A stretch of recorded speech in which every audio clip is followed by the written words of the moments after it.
अस्सलाम वालेकुम students, I am doctor Khadija here. जैसे कि आप लोगों को पता है कि हमारे लेक्चर जो है वो लेक्चर नंबर 6 चल रहा है और लेक्चर नंबर 5 तक हमारे पास कंप्लीशन हो चुकी है हमारी, जिसमें मैंने प्रोटीन की बेसिक्स, कार्बोहाइड्रेट्स की बेसिक्स, इवन कार्बोहाइड्रेट्स के ओलिगोसेक्राइड, पॉलीसेक्राइड और मोनोसेक्राइड के सारे बेसिक और की पॉइंट्स बता दिए हैं।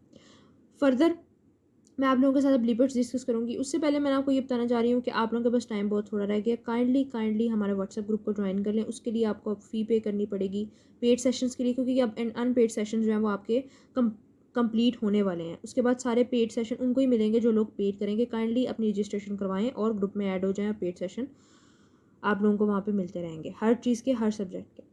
अच्छा, तो हम अपना लेक्चर जो है वो शुरू करते हैं। अच्छा बच्चों, हम शुरू करते हैं। अब हमारे पास पहले ये बात है कि हमारे पास लिपिड्स क्या होते हैं। ठीक है, ये लिपिड्स होने चाहिए। ये लिपिड्स हमारे पास बहुत सारे फैट्स मिलकर लिपिड्स बनाते हैं, यानी ये हमारे पास फैटी कंपाउंड्स होते हैं, फैटी चेन होती है जो कि हमारे पास मिलकर लिपिड्स बनाती है। ठीक है, एक बात तो ये होगी। उसके बाद ये लिपिड्स की स्ट्रक्चर कैसा होता है, इसमें क्या चीज़ होती है, ये बता देती हूँ मैं आपको। अच्छा स्टूडेंट्स, ये आपके पास आ गया स्ट्रक्चर जो कि लिपिड का स्ट्रक्चर है। इसमें क्या है ये देखें। ये जो हमारे पास हेड है ना, ये हेड होता है हाइड्रोफिलिक से बना हुआ। ठीक है, और ये जो होती है ना टेल्स, ये हाइड्रोफोबिक्स होती हैं, तो ये नॉन पोलर होती हैं। और ये जो हाइड्रोफिलिक से हेड बना होता है ये पोलर होता है हमेशा। ये हेड जो है वो हाइड्रोफिलिक का तो होता है, लेकिन इसमें फॉस्फेट और ग्लिसरॉल होते हैं, ग्लिसरॉल से मिलकर बनता है। और ये वाली जो टेल होती है ना, ये हमारे पास सैचुरेटेड और अनसैचुरेटेड फैटी एसिड्स होती है। अब देखो, ये पता है ये क्या रीज़न है कि ये टेल एक लंबी है इसकी, और ये हमारे पास छोटी क्यों है इसकी एक लेग, इस वजह से क्योंकि ये बेसिकली छोटी इसलिए है क्योंकि ये बेसिकली अनसैचुरेटेड डबल बॉन्ड को शो करी है, अनसैचुरेटेड फैटी एसिड्स को शो करी है। और ये बड़ी इसलिए क्योंकि ये सिर्फ और सिर्फ सैचुरेटेड फैटी एसिड्स को शो करती है, इस वजह से। तो ये एक स्ट्रक्चर आता है इस तरह से। अब अगर आप कोई भी प्लाज्मा मेम्ब्रेन, सेल मेम्ब्रेन के अंदर देखो तो आपको ये स्ट्रक्चर बना हुआ नजर आएगा, जिसके बाहर या तो लिखा होगा लिपिड, या तो लिखा होगा ग्लाइकोलिपिड्स, या लिखा होगा कोलेस्ट्रॉल्स। इस तरह से लिखा होगा तो इसका मतलब वो इस चीज़ की निशानदेही कर रहा है कि यहाँ पर हमारे पास, जो कि इस चीज़ की निशानदेही करता है कि आपके पास लिपिड पड़े हैं, कोलेस्ट्रॉल पड़े हैं, फैटी एसिड्स कौन से पड़े हुए हैं। तो मैं आपको प्लाज्मा मेम्ब्रेन की पूरी एक डायग्राम बना के दिखाती हूँ कि किस तरह से हमें नज़र आते हैं ये।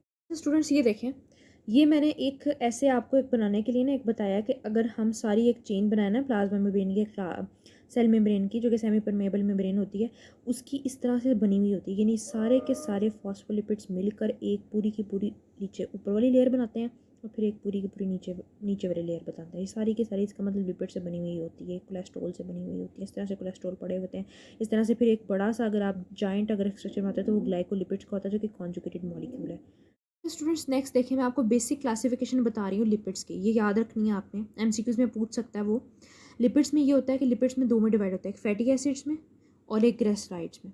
अब ग्लिसराइड्स हमारे पास कॉम्प्लेक्स लिपिड्स होते हैं जी, ठीक है। और फैटी एसिड्स में सैचुरेटेड और अनसैचुरेटेड, जो आपने कॉमन पढ़ने हुए होते हैं कि सैचुरेटेड और अनसैचुरेटेड किस में होते हैं, प्लांट्स और एनिमल्स। ये अपने डिफरेंस देखना होता है हमेशा। इस तरह फैट्स और ऑयल्स में डिफरेंस देखना होता है, फैट्स क्या होता है, ऑयल्स क्या होता है। स्टूडेंट्स ग्लिसराइड्स में हमारे पास जो कॉम्प्लेक्स लिपिड्स होते हैं ना, उसमें हमारे पास एक नेचुरल ग्लिसराइड्स आता है और एक फॉस्फोग्लिसराइड्स आता है। ये आपने याद रखना है। ये ग्लिसराइड्स होते हैं, कॉम्प्लेक्स लिपिड्स होते हैं, जिसकी एग्जांपल होती है फॉस्फोग्लिसराइड्स और नेचुरल सेक्राइड्स ग्लिसराइड्स। ठीक है, ये याद रखने हैं। उसके बाद यहाँ पर वैसे एसिड में सैचुरेटेड और अनसैचुरेटेड फैटी एसिड्स होते हैं, ये आपने याद रखना है। कि ये लिपिड्स की बेसिक है जो आपको बता रही हूँ, आपका कॉन्सेप्ट क्लियर करने के लिए, और स्ट्रक्चर बताने का भी यही मकसद था मेरा।